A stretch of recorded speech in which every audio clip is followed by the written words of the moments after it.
of the Bhagavad Gita can be understood only when we get it from a bona fide source. So one way to receive knowledge is Prataksha Praman, sense perception. So whatever we see, whatever we hear, we accept that as knowledge. Then there is Anuman Praman, where there is conclusion based on evidence. Anuman, when they say Anuman Lagana, that means we try to, come up with some conclusion, or maybe, or according to me, or I think so, that kind of. But when it comes to spirituality, spiritual knowledge should always be received through Shabda Praman, which is word of authority. The descending process of receiving spiritual knowledge, not ascending process. See, material knowledge is an ascending process where we go on adding knowledge more and more and more based on, the discoveries we may make, or some proof we may find, or whatever. We just, like in my days when I was in school, they used to say there are 10 planets, and then they changed it to 6 planets, and so it keeps changing because it's material knowledge. But when it comes to spiritual knowledge, it should be taken in a descending process, which means it comes from right on top, the Supreme Personality of Godhead, Krishna himself. Like he tells us in the Bhagavad Gita, Imam Vivasvate Yogam Proktavam Aham Avyayam, that this spiritual science was given in strict disciplic succession, Evam Parampara Prapta. So that's descending, coming from Krishna to Brahma, to Narada, to Vyasadev, like that. It is coming down till Srila Prabhupada, who gave us the purpose also. So for us to really understand the Bhagavad Gita, or to get the essence of the Bhagavad Gita, first thing required is Shraddha. Rupa Goswami says, Adau Shraddha Anartha Nivriti.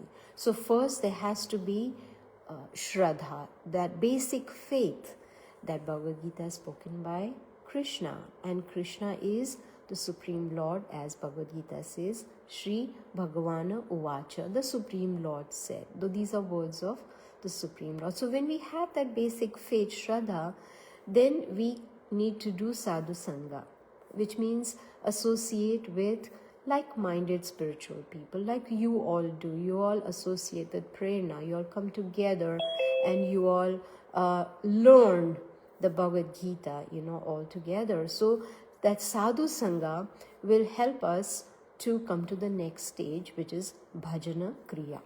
What does that mean? That means performing devotional service. One of the aspects of devotional service is hearing, which we are doing right now, hearing about the essence of the Bhagavad Gita. Then comes Shravanam, then Kirtanam, then we chant the holy names of the Lord. So when we start following the Bhajana Kriya process, then the next stage will be Anartha Nivriti. That means all the anarthas, unwanted things in the heart, they will start coming out of the heart, and the heart becomes purified. You see, the thing is, most people do not know that we human beings have 4 defects. We are defective pieces. Sorry to say that, but we are. What are those 4 defects? We have imperfect senses, we make mistakes, we are in illusion, and we have a tendency to cheat. We may not cheat, but that tendency is there. So with all these 4 defects, we are considered imperfect.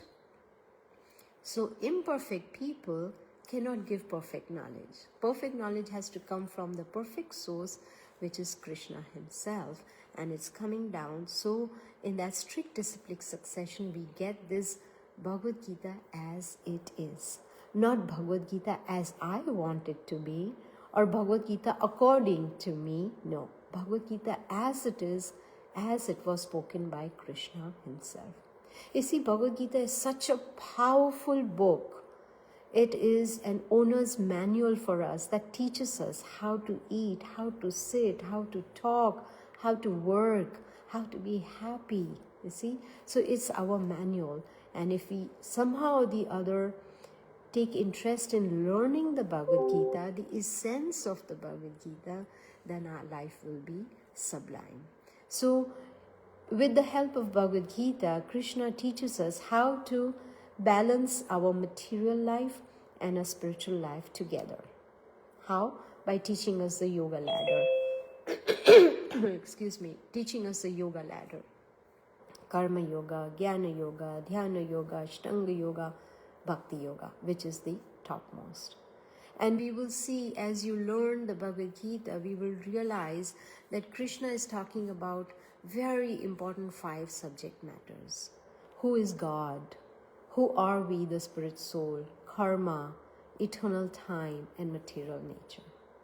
Unfortunately, people think Bhagavad Gita is a religious book. No. It is a practical book. That is why Krishna tells Arjuna that I am giving you this spiritual science. He doesn't say I'm giving you a religious book. I'm not talking about religion. No, he says this is a spiritual science which teaches us how to lead this human form of life. So what is Bhagavad Gita? Bhagavad means Bhagwan. Gita means song. It's a song of God. That's why the verses wherever Krishna is speaking, it says Shri Bhagavana Uvacha. Bhagavan. Bhaga means opulences. Van means possessor of those opulences. And Krishna does not declare himself God just like that. Or today I may say, hey, that's not how it works. No. It is given in the scriptures. There are many references from the scriptures which give us knowledge about the qualifications of God. Just like a doctor has a qualification, it has a certification that, okay, this one is an MD, this one is a doctor, an engineer. We get certifications. So there are qualifications of God also. The scriptures tell us, Aishwarasya samagrasya virasya yashashriya jnana vairagyoschaiva sannam bhaga iti gana. That anyone who possesses these 6 opulences in full, not in parts, in full, that personality is considered to be Bhagavan. What are those 6 opulences? All wealth, all beauty, all knowledge, all fame, all renunciation, and all strength. And according to the scriptures, Ishvara Parama Krishna, Param Ishvara is Krishna. Ete chamsa kala pumsa Krishna stu Bhagavan Swayam. Krishna, you yourself are the Supreme Lord. So from different Vedic scriptures, from the Puranas, we get this knowledge, these references that Krishna is actually the Supreme Personality of Godhead. So when we say Supreme, there's no one equal to him and there's no one above him. You see? But we need to have that faith. Just for instance, I have never seen my father and I want to know who is he. The best person I can ask is my mother. And she knows who my father is. And I have to have faith in her words. She cannot give me proof, but if I have faith, now there's another option too. I can go around, do some research, ask the neighbors, ask relatives, this. But the easiest process for me would be to take the word of my mother. So the Bhagavad Gita is the mother that is giving us knowledge about our Supreme Father, that is Krishna himself. So if we understand Bhagavad Gita like Arjuna did, from a perfect source, which is authority Krishna, then there's going to be purification. Atatho Brahma Jigyasa. Now is a time to inquire about the truth. Now means now, when we have this human form. Because if unfortunately we, fall down into animal species, then there is no way we can understand the Bhagavad Gita. There are 8.4 million species of life, 3 million animals, 2 million trees and plants, 1.1 million insects and reptiles, 1 million birds, 900,000 aquatics, and only 400,000 species of human beings. Point to be noted, this is not about population, it's about different species. So the rarest of all is the human species. So now that we have philosophical intelligence in this human form, we should try and understand the Bhagavad Gita, the essence of Bhagavad Gita, to understand what is the importance of Bhagavad Gita in our lives. In fact, all the important points of all the Vedas, they are condensed in these 700 verses of the Bhagavad Gita. It has solutions to all the problems in life. It has answers to all the questions that we may have. See? And we are so fortunate that we have access to Bhagavad Gita as it is, which has purports by Srila Prabhupada, who is a Sanskrit scholar. And above all, he is in the bona fide, strict, disciplic succession. That's why it is called Bhagavad Gita, as it is. No change. Excuse me. So this is how we can get the full benefit. Now, there are 18 chapters in the Bhagavad Gita. And if, excuse me, if we hear this Bhagavad Gita with an open mind, not preconceived notions, but with an open mind, ready to learn, then we'll find answers to all our questions. And guess what? The end result will be, we will be content, we'll be happy, we'll be satisfied, and we'll be peaceful. Do we want all this?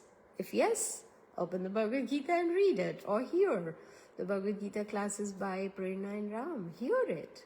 Because listening to Bhagavad Gita for so long. I know Rohit, I don't know how many years you've been hearing Bhagavad Gita. But still he's there today to hear it again. Because, you see, Krishna had received a benediction. Can you imagine God received a benediction? That his words will be ever fresh. And that is why Bhagavad Gita, even though it's 120 million years old, it still feels very fresh. It still feels full of, bliss and so much knowledge in there. So if we take Bhagavad Gita study very seriously, then the end result will be, we will be very, very happy and peaceful. Now we see in the beginning of the Bhagavad Gita, chapter 1, we see that Arjuna is very confused. He doesn't know what to do. He's on the battlefield. He has his relatives on one side to fight, and he doesn't want to kill his relatives. I mean, no one would want to kill their relatives or even friends, or no one would want to kill anybody. But here he was in delusion, in dilemma, and he was lamenting, right? The very first verse of the Bhagavad Gita of chapter 1 is Dharma kshetre kurukshetre samaveta yutsam mamakaha pandavascheva kim akurvata sanjaya. Dhritarashtra is inquiring, my children are there, Pandavas are there, they are there in the Dharma kshetra, place of religion, Kurukshetra. What did they do? Now he knows his children were irreligious, all his sons were irreligious, he himself was irreligious. So he is afraid, and that's why he's inquiring, what is happening over there, he wants to know. So Krishna sees Arjuna's confusion and lamentation and his arguments. When we don't want to do something, we argue.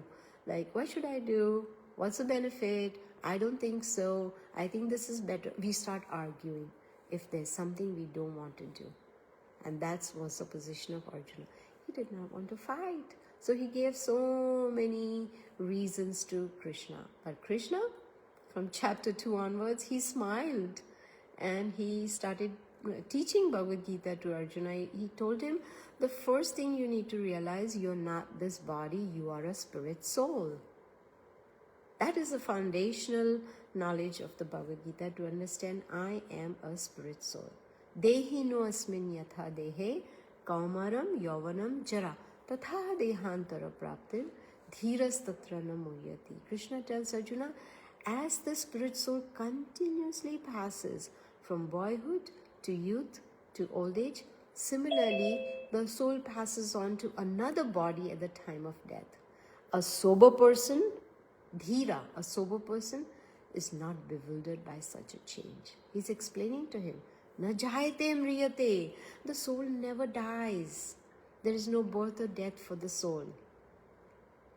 That is the value of the spirit soul. This material body, it's temporary. It's there today, it's not there tomorrow. There was a very famous scientist, Harry Monson. He was from Norway, but then he moved to Chicago and he used to teach there. And he came up with his discovery, the value of a dead body. Once the soul has left the body, what is the value of that body? Of course, few chemicals are still left. And he said the value is $5.60. That is the value of the body, if the soul is not there. But when the soul is in the body, we cannot put a value on the body because it's precious, right? So first thing to understand is I'm not this body, but I'm the spirit soul. And then comes the next chapter 3, where Krishna explains karma yoga. What is karma? What is vikarma? What is akarma? How should we perform our actions? Yagnarthat karmano nyatra lokoyam karma bandhanaha tad artham karma kaunteya mukta sangaha samachara. If you want mukti, if you want liberation, Krishna says work done as a sacrifice has to be performed. He's not giving an option. He's saying maybe you can perform if you feel like. No, it has to be performed. Otherwise, he says, work will cause bondage. This is what we learn in chapter 3. And chapter 4 gives us the history of the Bhagavad Gita. How old is it? And how should we receive this knowledge in parampara? Guidance is very important. Just like Arjuna had Krishna as a teacher, we also need a bona fide teacher to teach us the Bhagavad Gita. Only it's not possible to understand the Bhagavad Gita. Chapter 5, again Krishna talks about karma yoga. How actually we should perform our activities. In what consciousness? Vidya vinaya sampane brahmane gavihastine suni chaiva supakicha panditaha samadarshina. He wants us to become a pandita, not the one with a choti on the head, not, with the shikha, not that pandita. Learned person. How to become a learned person. To understand that there is, everybody is equal. All living entities are children of the Supreme Lord, and we treat them equally. You see?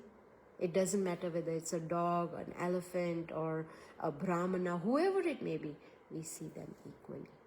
But at the end of chapter 5, Krishna gives the formula for peace. It's called a peace formula, a very, very famous verse. Bhoktaram yagna tapasam sarva loka maheshwara suhridam sarva bhutanam ratva mam shantim richati. Krishna says that when one can understand, I am the bhokta, I am the enjoyer, Krishna is the enjoyer, and he's a Maha Ishvara, he's the Lord of everybody, all demigods, all planets, all living entities, everybody, he is the Maha Ishvara, he's the Supreme Lord. Then Krishna says if one understands, then they will get peace. They'll be very peaceful and happy. Now there are many people who are very interested in meditation, which is a very good thing. But Bhagavad Gita chapter 6 explains what kind of meditation should we do. First, Krishna gives the whole process of meditation, where he says how one should meditate. Go to the forest, to a secluded place, lay kusha grass, put deer skin on it, sit down erect, half eyes open, half closed, looking at the tip of the nose, and then thinking of the Lord. How many of us are ready to do that? It's very difficult. Even Arjuna told Krishna, excuse me, I can't do that. I can't give up my family and go to the Himalayas, and with the mind, the way it works, it's constantly active. How can all of you try, half eyes, half closed, looking at the tip of your nose. I get a headache in maybe 1 minute's time. It's not possible. That's why Krishna gives a solution at the end of 6th chapter, where he says, Yogi namapi sarvesham madgatenantar atmana. The topmost yogi is not one who goes to the forest and meditates, but the one who thinks of me within the heart. And that is possible in Kali Yuga by chanting the holy names of the Lord. Hare Krishna, Krishna Krishna, Hare Hare, Hare Ram, Ram Ram, Hare Hare.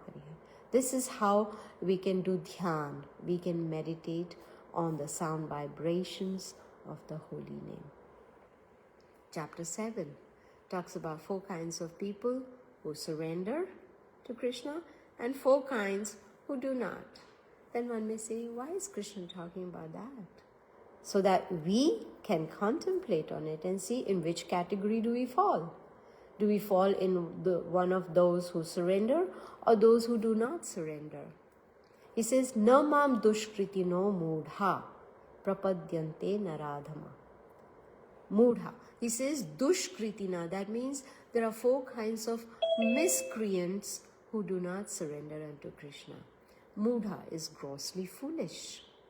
Naradhama, lowest among mankind. Then one whose intelligence is lost by Maya. And then one who is demoniac in nature. These 4 kinds do not surrender unto Krishna. But then the good news is, he talks about the other category which all of us fall into, 4 kinds who surrender. Chatur vidha bhajante mam jana sukritino Arjuna. Sukritino means pious people. Those who are in distress, those who want money, dollar.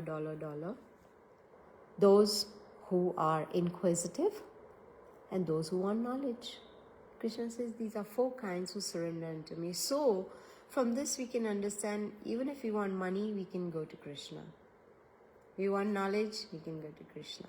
But my question is, if our goal in life is to become very rich, my question is why? Then you may say, hey, I can go on vacation anytime I want because I'm rich. Then my question is why? Why do you want to go on vacation? Well, the answer may be to enjoy, to have fun. My question is why? Because at the end of it, it's all temporary, right? But Krishna says, if you want money, come to me. If you want knowledge, come to me. You are inquisitive, come to me. You are distressed. I guess everybody in the material world is distressed. Some kind of distress is always there.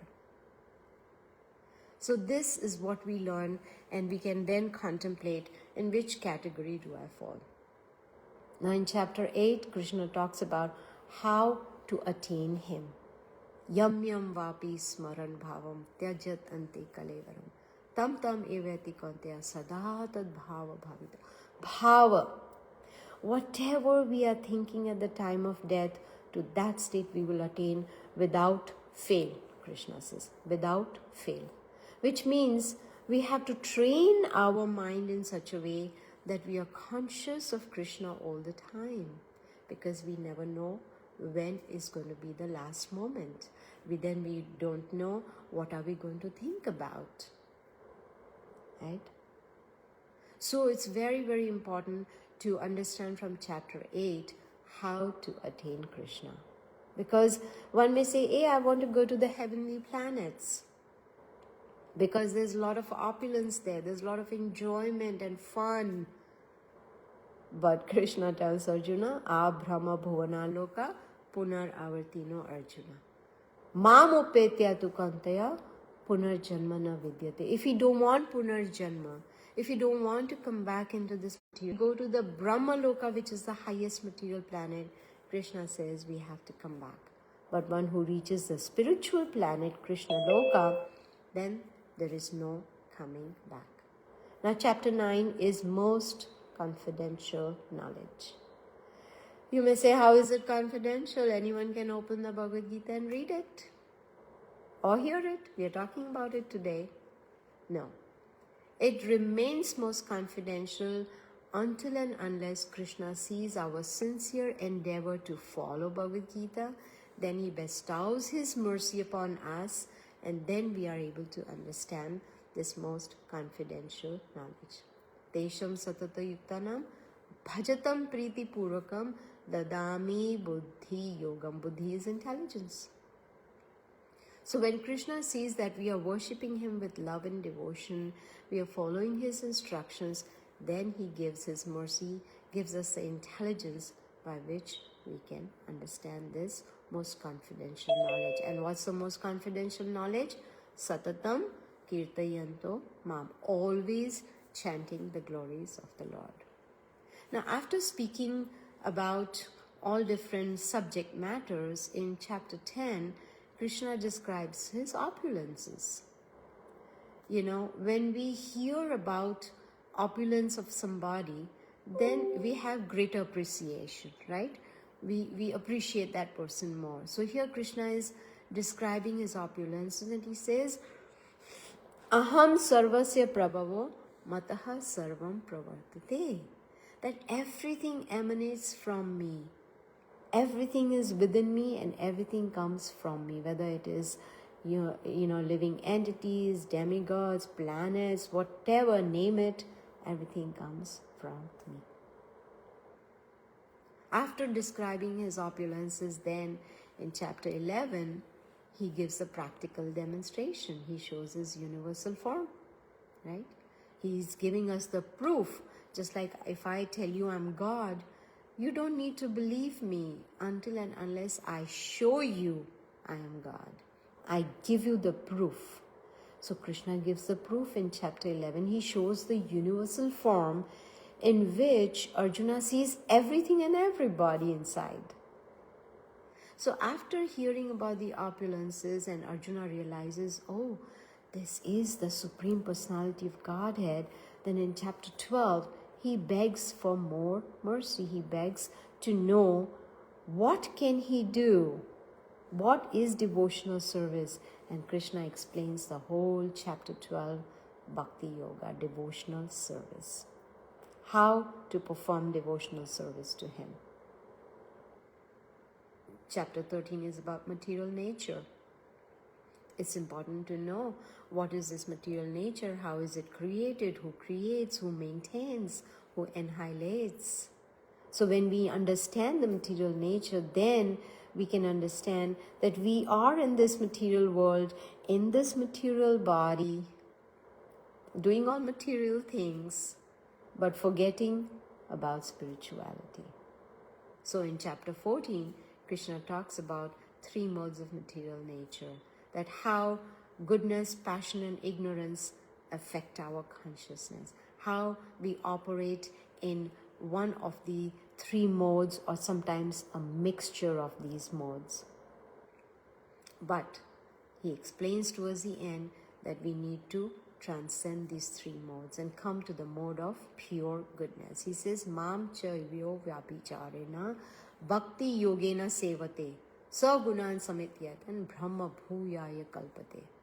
He explains that when one performs full devotional service, unfailing in all circumstances, no excuse, oh, today I'm not well, so I cannot chant, or I have too much work, so I cannot chant, or, I am unwell, so I can't use at all. Unfailing in all circumstances.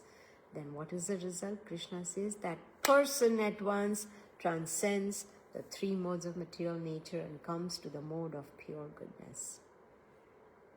And Krishna also explains to Arjuna how these 3 modes affect different aspects of our life.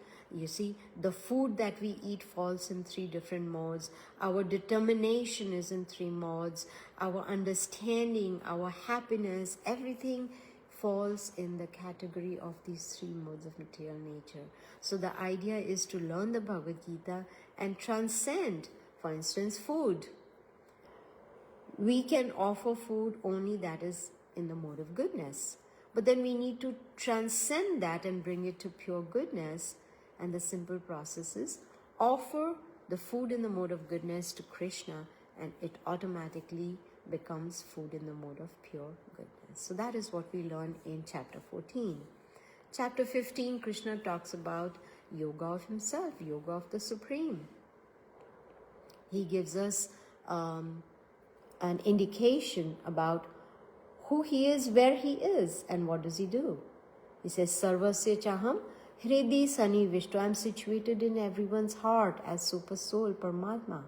Mataha smritir jnanam apohanam cha. From me comes remembrance, knowledge, and forgetfulness.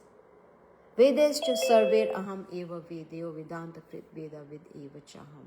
He says, I am the compiler of the Vedas, and from me, people can learn about the Vedas, and from Vedas, people can learn about me. That is the purpose of understanding Bhagavad Gita, is to understand Krishna. In chapter 16, he talks about divine and demoniac natures, so that we can contemplate and see which category do I fall in. Sometimes I'm divine, sometimes I'm demoniac, or whatever, So that knowledge is there for us to really meditate upon and make sure that we have divine nature. If not, then we cultivate ourselves to come to that divine nature. Because if we do not, then we will gradually start going towards 3 gates of hell. Lust, anger, greed. These are the 3 gates to hell. And Krishna tells Arjuna, a wise person stays away from these 3 gates of hell. Chapter 17 is a beautiful summary of divisions of faith, where Krishna talks in detail about the food in the mode of goodness and passion and ignorance, about different austerities of the mind, of the speech, of the body. It gives so much knowledge in chapter 17. That doesn't mean we don't read the other chapters, but this is a beautiful summary. And then finally in chapter 18, he summarizes the whole Bhagavad Gita. But the essence of Bhagavad Gita is in chapter 18, verse 66, which is Sarva Dharman Parityagya Mam Ekam Sharanam Vraja Aham Tvam Sarva Papebhyo Moksha Ishyami Ma Suchaha. Krishna says, abandon, not give up, abandon all varieties of religion and just surrender unto me. The result will be, I will remove all your sinful reactions. Ma Suchaha, do not fear. So Bhagavad Gita, is the law book for us, we can say, spiritual law book for us. And in the Bhagavad Gita, Krishna is promising a safe landing, even though the flight may be turbulent. That means our life may be full of miseries or obstacles or difficulties, but he promises a safe landing, which is going back to the spiritual world. So now that we have this very rare human form of life, we should use our time very wisely. There are 86,400 seconds in a day, so we need to think, how many seconds in a day are we Krishna conscious? Are we performing devotional service? Are we chanting? How many seconds in a day are we giving to Krishna? You see, that is what is going to help us to qualify to go back to the spiritual world. In the material world, A for apple, B for bat, C for cat, right? For old age, A for arthritis, B for blood pressure, C for cholesterol. But in spiritual life, A for association of devotees, B for books like the Bhagavad Gita, C, chanting. That is going to make our life perfect. So that is the essence of Bhagavad Gita. So I'm going to end now.